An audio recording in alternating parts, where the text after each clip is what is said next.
স্মরণ করলে আমরা ভগবানের কাছে যাব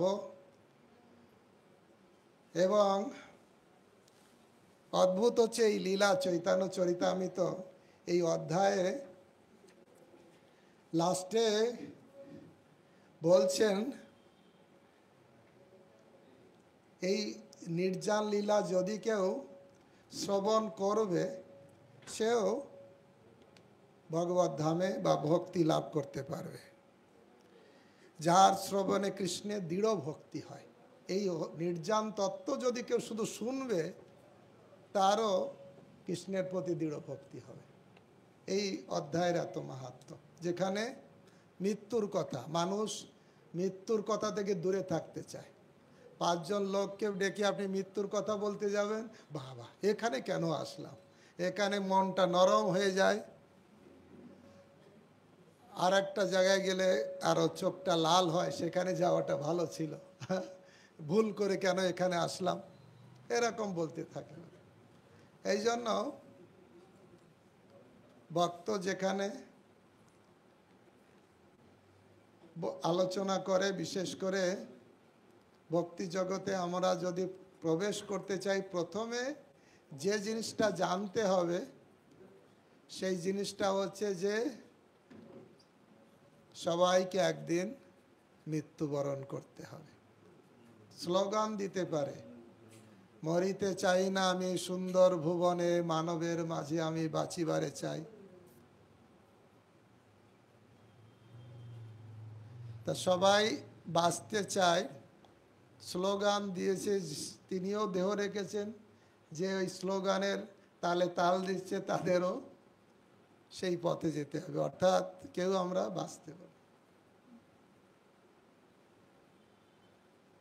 যারা বাঁচতে চায় ভুলবশত, যারা স্লোগান দেয় সুজলা সুফলা শস্য শ্যামলা, এই দেশেতে জন্ম আমার, এই দেশেতে মরি, এমন দেশটি কোথাও খুঁজে পাবে না কো তুমি, এনারা এই দলের। কিন্তু আমাদের আচার্যরা ঠিক 180 ডিগ্রি উল্টো বলছেন। এমন ভালো নাহি লাগে এ সংসার, জনম মরণ জরা, যে সংসারে আছে ভরা, তাহে কিবা আছে বড় সার। আয়ু অতি অল্প দিন, ক্রমে তা হয় ক্ষীণ, বান্ধব বিয়োগ দুর্ঘটন, ভালো করে দেখো ভাই, অমিশ্র আনন্দ নাই, যে আছে সে দুঃখের কারণ।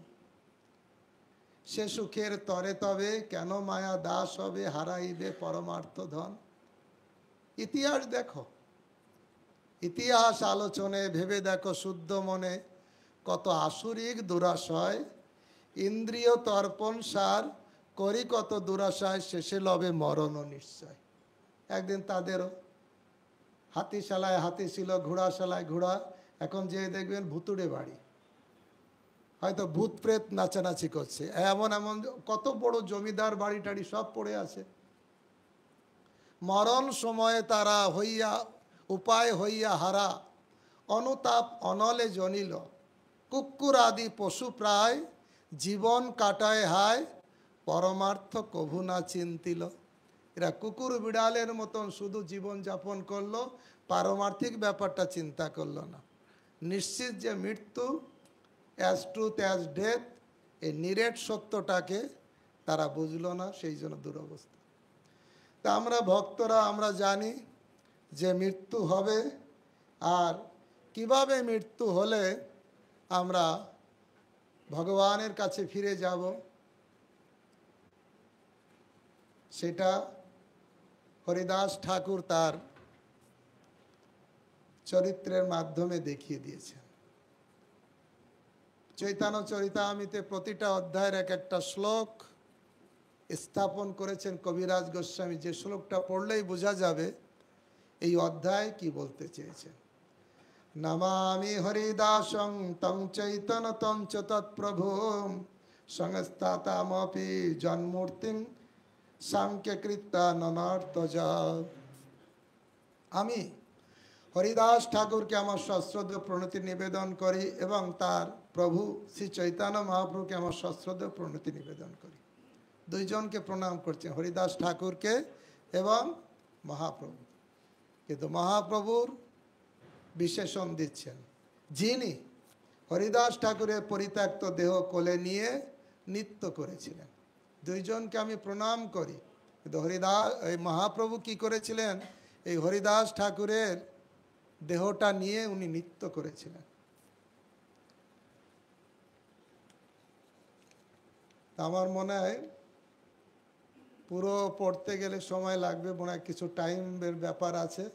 তা আমি কিছু পড়ব আর কিছু বলে এগোই যাব, তাহলে টাইমলি আমি লাস্ট পর্যন্ত কমপ্লিট করতে পারবো। না তো পুরো অ্যাজ ইট ইজ পড়তে গেলে হয়তো অনেক সময় লাগবে, যেটা হয়তো সবার জন্য পারমিট হবে না। জয় জয় শ্রী চৈতন্য জয় দয়াময়, জয় দ্বৈত প্রিয় নিত্যানন্দ প্রিয় জয়। এভাবে সমস্ত কবিরাজ গোস্বামী সমস্ত ভক্তদের জয় দিচ্ছেন। নিত্যানন্দ প্রভুর জয়, ভক্তবৃন্দের জয়, সবার জয় দিতে দিতে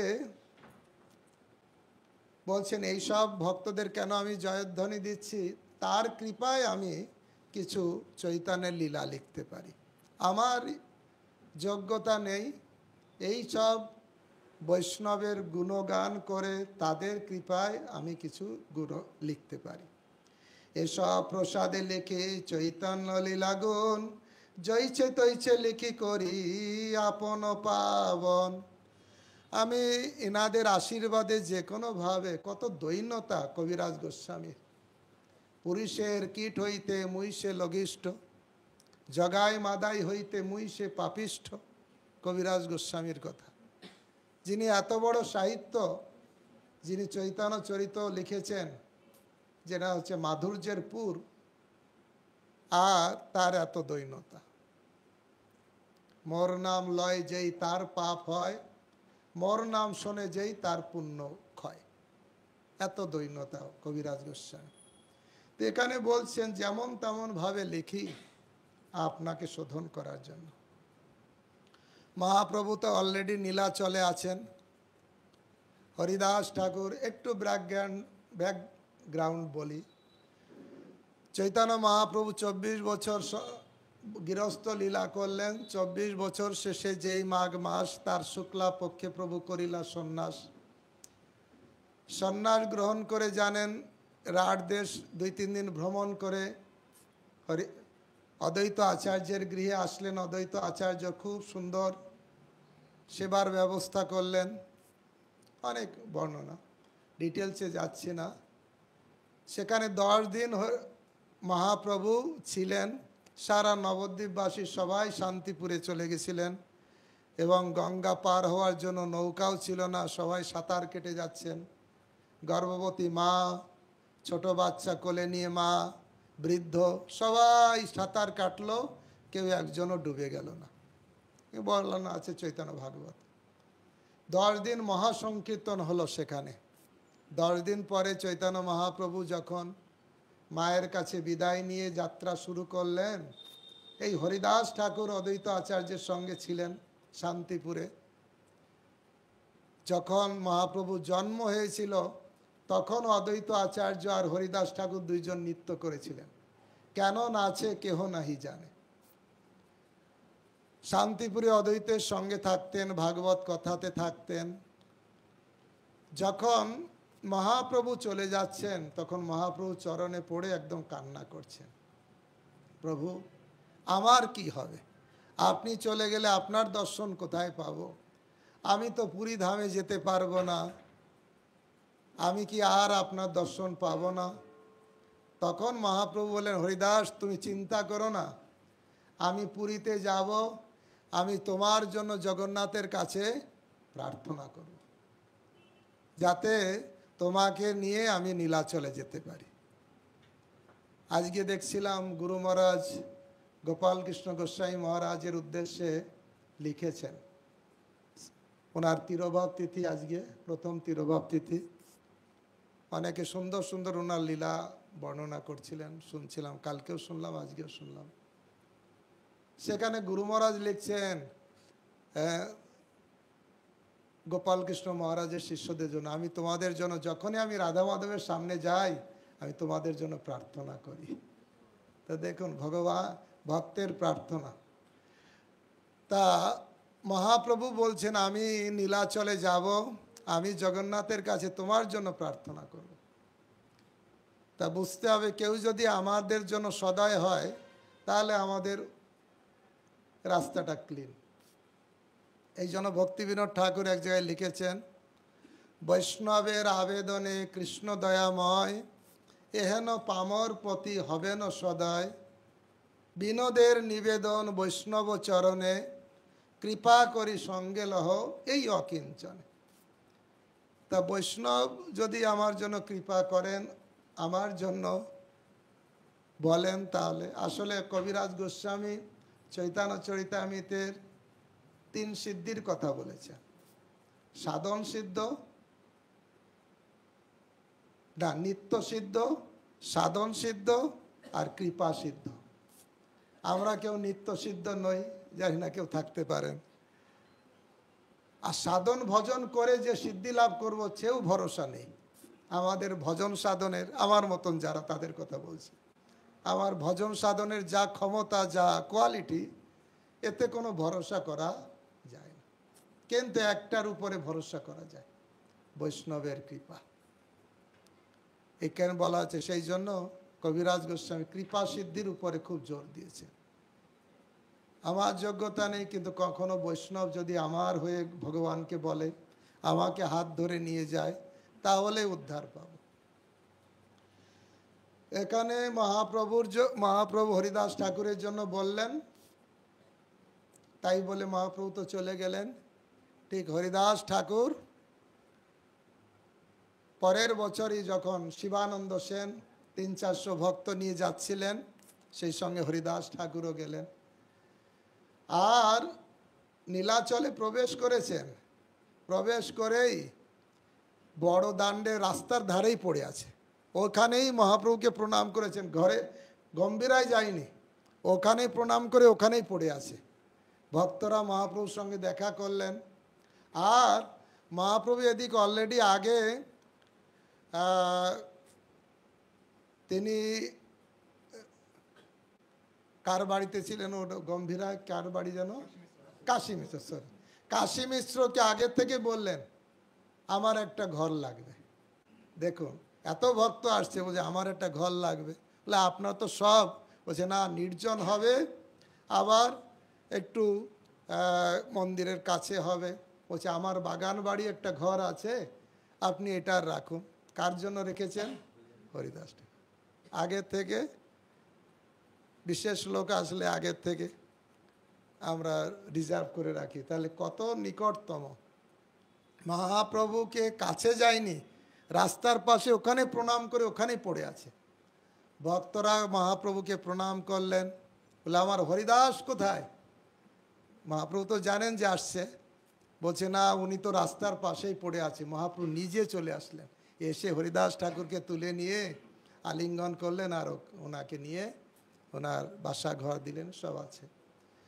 তো সেখানে মহাপ্রভু গম্ভীরায় থাকতেন, আর হরিদাস ঠাকুর হচ্ছে সিদ্ধ বকুলে থাকতেন, সবাই জানেন। এই মতো মহাপ্রভু নীলাচলে বাস, সঙ্গে ভক্তগণ লইয়া কীর্তন বিলাস। দিনে নিত্য কীর্তন ঈশ্বর দর্শন, রাত্রে রায় স্বরূপ শনে রস আস্বাদন। এমনি সারাদিন নিত্য কীর্তন থাকতেন, আর রাত্রে এই দুইজনকে নিয়ে মহাপ্রভু কার ভাব নিয়ে এসছেন? রাধারানীর ভাব। আর স্বরূপ দামোদরকে ললিতা সখী, আর রামানন্দ হচ্ছে বিশ্বকা সখী। রাধারানী যখনই কৃষ্ণ বিরহ অনুভব করতেন, এই দুই সখী ওনাকে সান্ত্বনা দিতেন। ঠিক কবিরাজ গোস্বামী আরেকটা জায়গায় লিখছেন, কয়েকটা গ্রন্থ আলোচনা করছেন এই দুইজনকে নিয়ে, শ্লোক পড়তেন, এক একটা শ্লোক পড়তে পড়ে সারা রাত কেটে যেত। চণ্ডীদাস বিদ্যাপতি, রায়ের নাটক গীতি, কর্ণামৃত শ্রী গীত গোবিন্দ, স্বরূপ রামানন্দ শোনে, মহাপ্রভু রাত্রে দিনে শোনে গায় অপূর্ব আনন্দ। লাস্ট 12 বছর এই করেছেন, দুইজনকে নিয়েই শুধু বিরহভাবে কাটিয়েছেন। রাত্রে রায় স্বরূপ শোনে রস আস্বাদন, রামানন্দ রায় আর স্বরূপ দামোদর।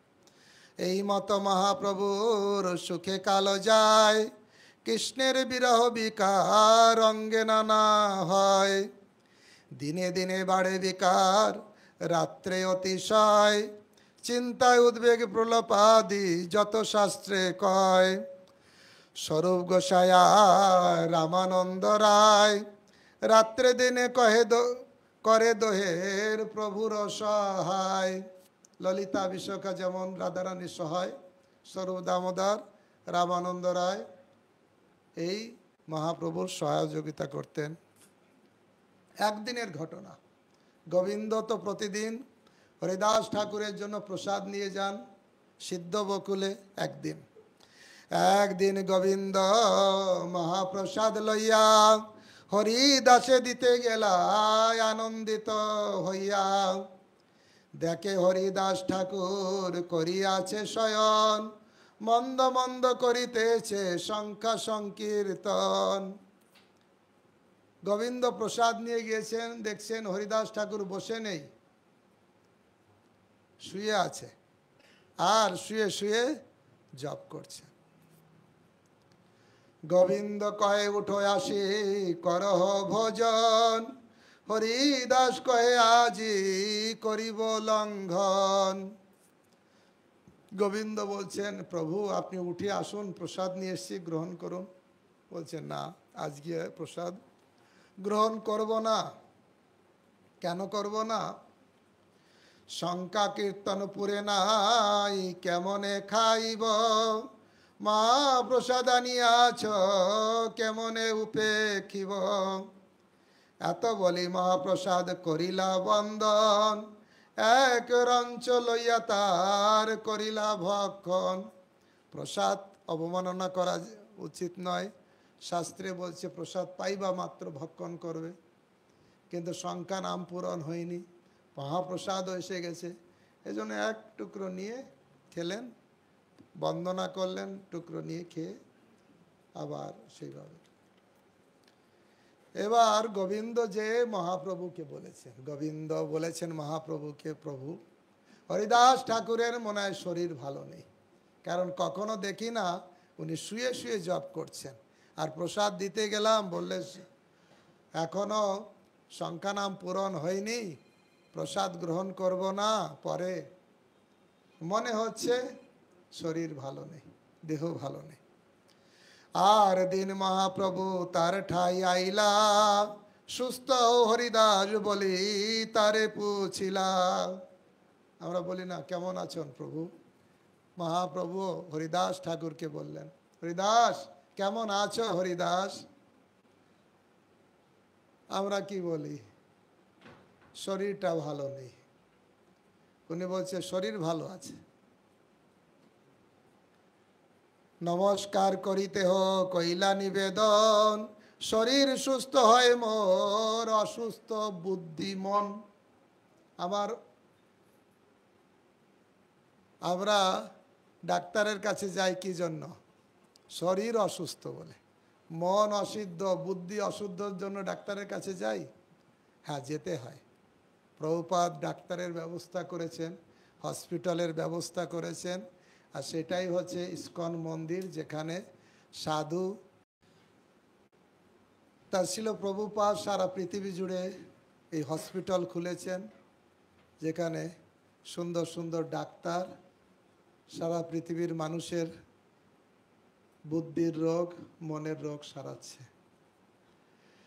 তাই হরিদাস ঠাকুর বলছেন আমার অসুস্থ বুদ্ধি আর মন। প্রভু কয়ে কোন ব্যাধি কহত নির্ণয়, সেহ কয়ে সংখ্যা নাম নাহি পুরয়। মহাপ্রভু জিজ্ঞাসা কি ব্যাধি হয়েছে, কি অসুস্থ? আমার ব্যাধি হচ্ছে আমার সংখ্যা নাম পূরণ হচ্ছে না। তাই প্রভুপাদ তাৎপর্যে লিখছেন 16 মালা যাদের জপ ভালো হয় না, বুঝতে হবে সে তারা ভবব্যাধিতে ভুগছে। প্রভুপাদ মহাপ্রভুর সময় বলেছিলেন 1 লক্ষ জপ করতে হবে। লক্ষেশ্বর বলি কাকে? সেই হচ্ছে লক্ষেশ্বর। ভক্তরা বলে, প্রভু আমরা তো লক্ষেশ্বর নই, আমরা 200-500 টাকাই নেই, 1000 টাকা নেই, আমরা লাখ টাকা কোথায় পাবো? বলছে না, লক্ষেশ্বর মানে কি জানো?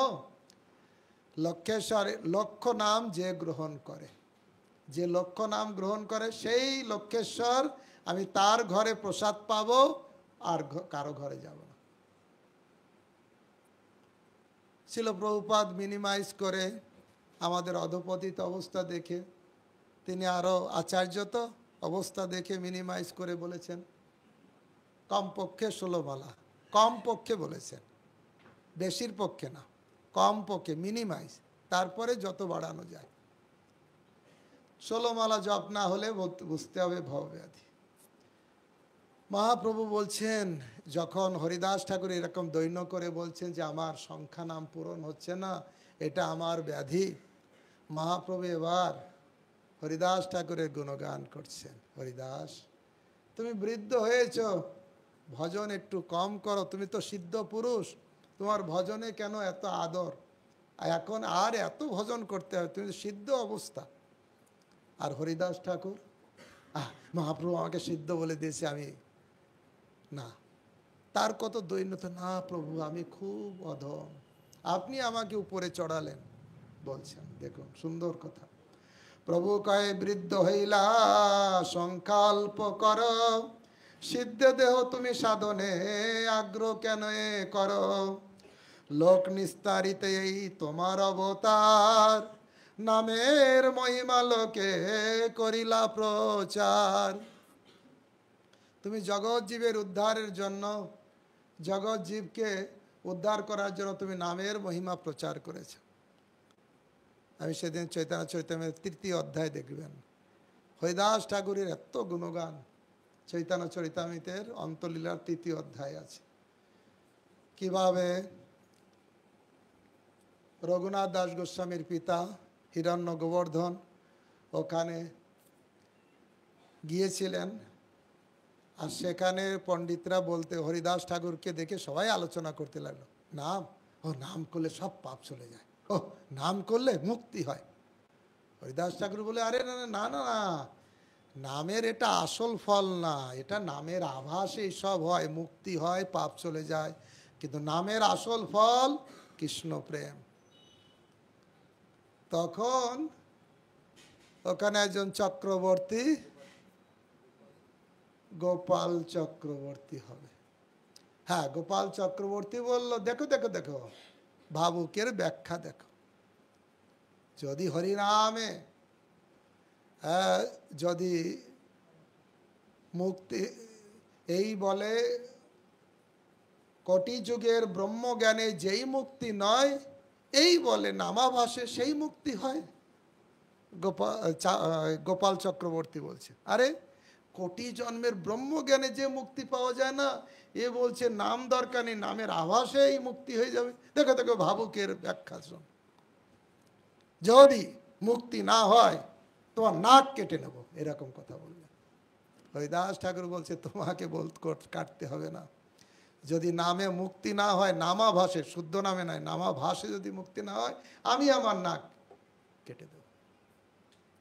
তাই বলে ওখান থেকে চলে গেলেন। গোপাল চক্রবর্তী তার সুন্দর ব্রাহ্মণ ঘরে জন্ম, উন্নত নাসা, 2-3 দিনের ভিতরেই কুষ্ঠব্যাধিতে একদম খসে খসে পড়ল। তার নামের মহিমা তিনি অনেক জায়গায় প্রচার করেছেন, বেশ্যাকে নামের মহিমার দ্বারা তাকে উদ্ধার করেছেন।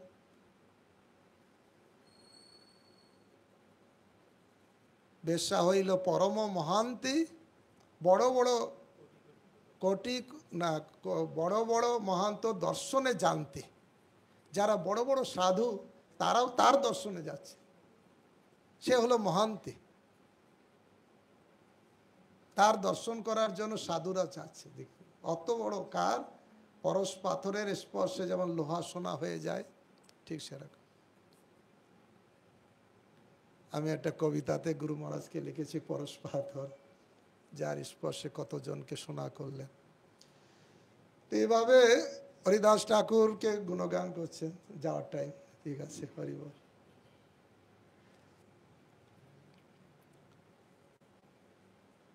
এবে অল্প সংখ্যা করি কর সংকীর্তন, হরিদাস কয়ে শুনো মোর সত্য নিবেদন। মহাপ্রভু বললেন, তুমি নামের আচার্য, নামের মহিমা প্রচার করলে তুমি নামটাকে একটু কম করো, এখন আর সাধনে এত কি দরকার। হরিদাস ঠাকুর উল্টে বলছেন, কি বললেন? হীন জাতি জন্ম মোর নিন্দ কলেবার, হীন কর্মে রত মুই অধম পামর।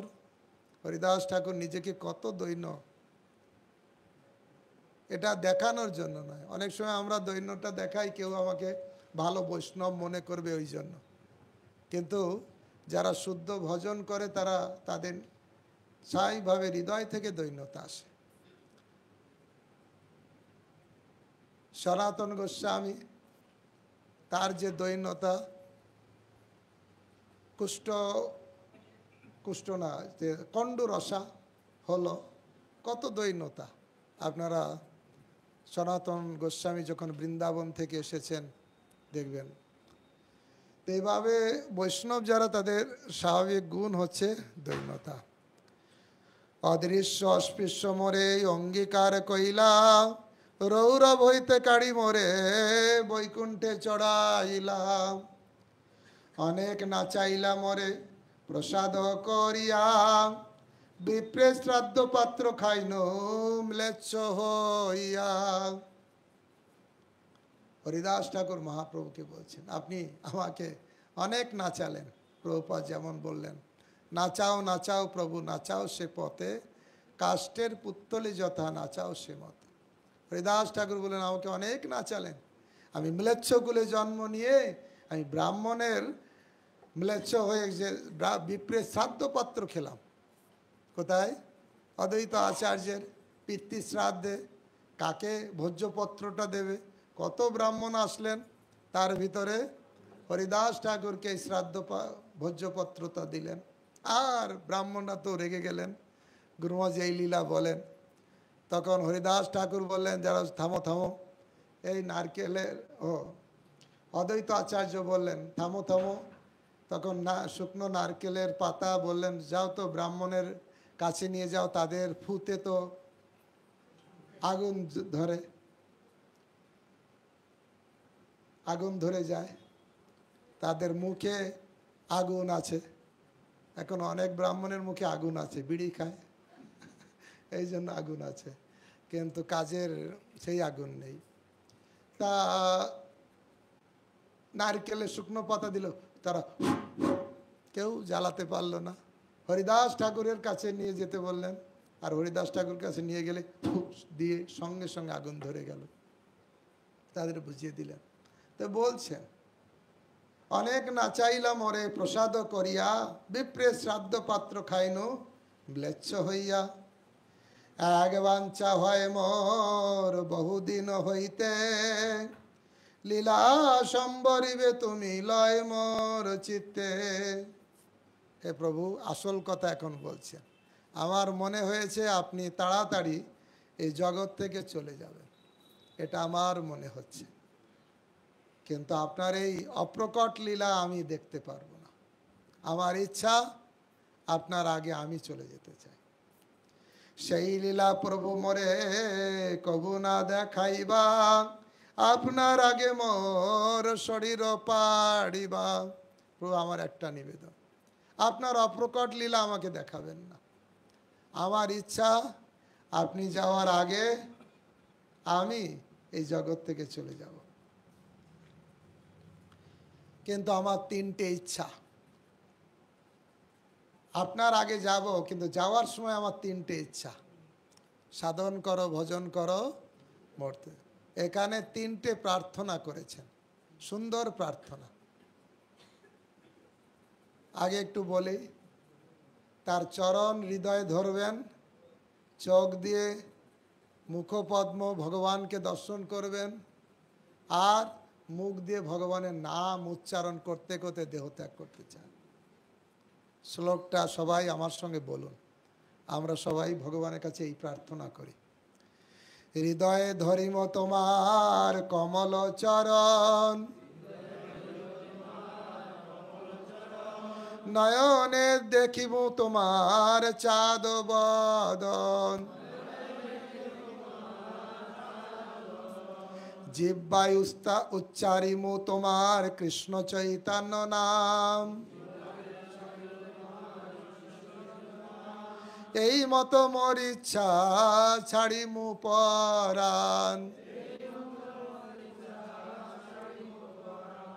তিনটে ইচ্ছা, আপনার চরণ হৃদয়ে ধারণ করব, চোখ দিয়ে আপনার মুখপদ্ম দর্শন করব, আর মুখ দিয়ে কৃষ্ণ নাম, কৃষ্ণ চৈতন্য নাম করিতে উচ্চারণ, নামের সহিত প্রাণ কইল ক্রমণ। লাস্টে আছে। তো এইরকম কৃষ্ণ চৈতন্য বলতে বলতে আমি দেহ ত্যাগ করতে চাই।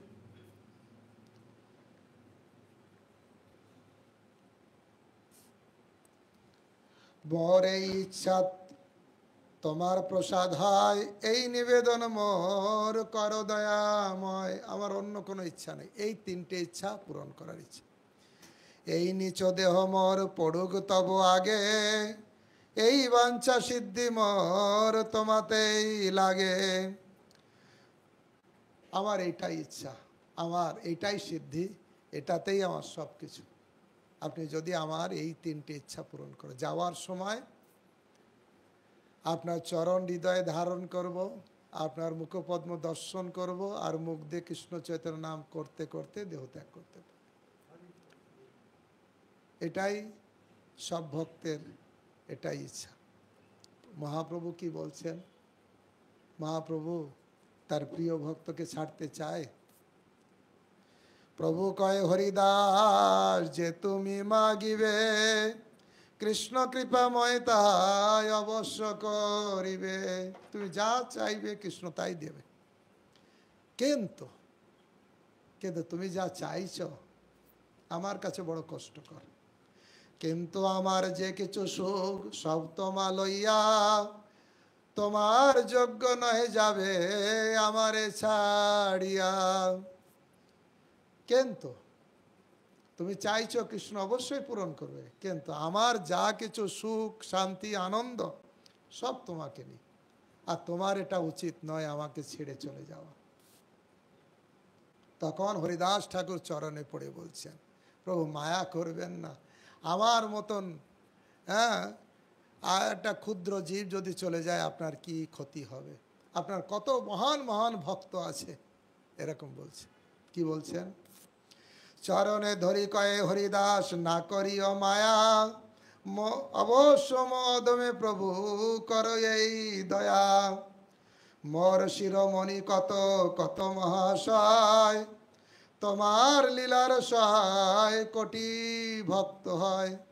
আমি তো অধম, আর আপনার কত মহান মহান ভক্ত, কোটি কোটি ভক্ত আছে। আমার হেন যদি এক কীটি মরি গেল, এক পিপিলিকা মইলে পৃথিবীর কাহাহানি হইল। এটা যদি পিঁপড়ে মরে যায় পৃথিবীর কিছু ক্ষতি হয়, আমার মতন একজন অধম ভক্ত যদি চলে যায় আপনার কি হবে? অসুবিধা নেই, আপনার কত মহান মহান ভক্ত আছে, কত দেখুন দৈন্যতা।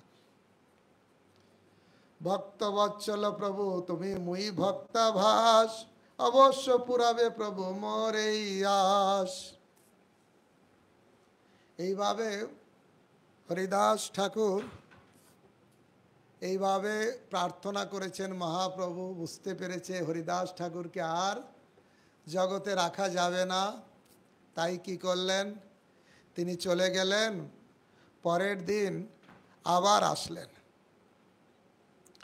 তাকে আলিঙ্গন করে সমুদ্রে স্নান করে ঘরে গেলেন। পরের দিন সকালবেলায় আবার আসলেন। এবার একা আসেননি, জানেন হরিদাস ঠাকুর চলে যাবে, তাই অন্যান্য যত ভক্ত ছিল, রামানন্দ রায়, স্বরূপ দামোদর, শ্রীবাস ঠাকুর, বক্রেশ্বর পণ্ডিত, যিনি একসঙ্গে 72 ঘন্টা নাচতে পারতেন, যত যত ভক্ত সবাইকে ডেকে নিয়ে এসছে।